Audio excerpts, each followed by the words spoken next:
Welcome to the deep dive. Today we're doing something very specific. We're zooming right into the situation in Trinidad and Tobago for one particular day, Saturday, October 25th, 2025. Yeah, it's what the sources are calling a risk nexus. Basically, a collision point for some really serious issues happening all at once. Exactly. We're talking about, well, four main things.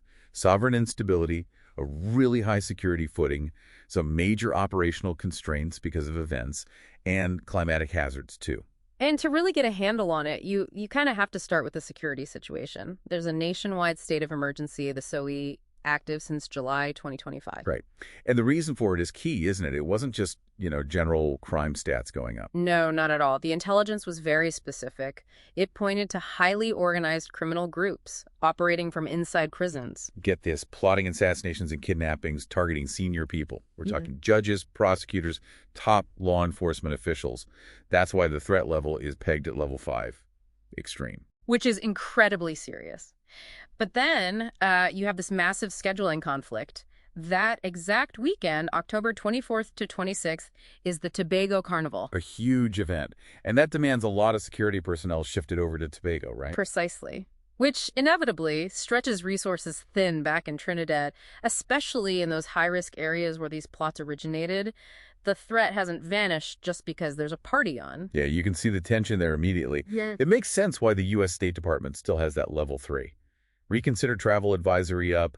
They mention violent crime, kidnapping, terrorism specifically. It's a fundamental clash. You can't easily run a major festival security operation and manage a high-stakes, nationwide countercrime operation simultaneously. Something has to give. Okay, so that's the security pressure cooker. But then you layer on the political situation. Right. The new UNC administration, they only won their majority back in April 2025, so it's still relatively new days for them. Which means, according to the sources, an unclear policy path.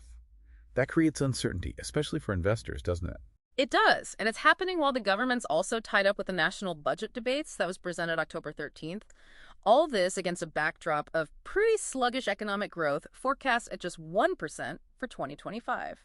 And this friction from the political change, maybe it shows up in other ways, like infrastructure. Well, this is quite telling. There's the new Port of Spain General Hospital Central Block, a $1.3 billion project. It's finished, physically complete. Okay, so it's open. No, that's the thing. As of September 2025, confirmed complete, but still closed, non-operational. Wow, so a brand new vital hospital just sitting there unused. Exactly. It points to a significant bottleneck, some kind of major administrative or bureaucratic jam right in the middle of this political transition, a critical failure, really. So high security threat, resources stretched by carnival, political uncertainty, budget debates, and a major piece of infrastructure offline. What else? Well, you just look at the calendar, late October, that's the tail end of the peak rainy season. So weather's a factor too. A big one, potentially. Forecasts show consistent cloud cover around 72% and rainfall totals climbing. Could reach over 4 inches by the end of the month. And heavy rain on already saturated ground means Flash floods, road closures, major traffic gridlock. Think about trying to move security forces quickly under SOE conditions if the roads are impassable or jammed. it's that climate security multiplier effect we hear about. The weather isn't just inconvenient. It directly impacts their ability to respond to the other crises. Absolutely. It complicates everything, especially when resources are already strained by the carnival deployment. So pulling it all together for October 25th, it really does sound like severe systemic volatility, as the sources put it. Yeah. You've got this intense security operation. Layered with political change, these clear administrative foul-ups like the hospital and then operational limits from both the weather and the festival. It paints a picture of a system under extreme stress from multiple angles, which leads to a final thought, maybe for you, the listener, to ponder. We see the government has had to take really drastic steps, like the SOE, to tackle these, external criminal threats, transnational crime even. But success there depends so much on internal stability, on things actually working properly inside the country. So the question is, looking ahead for this new administration, What's going to be the tougher long-term fight?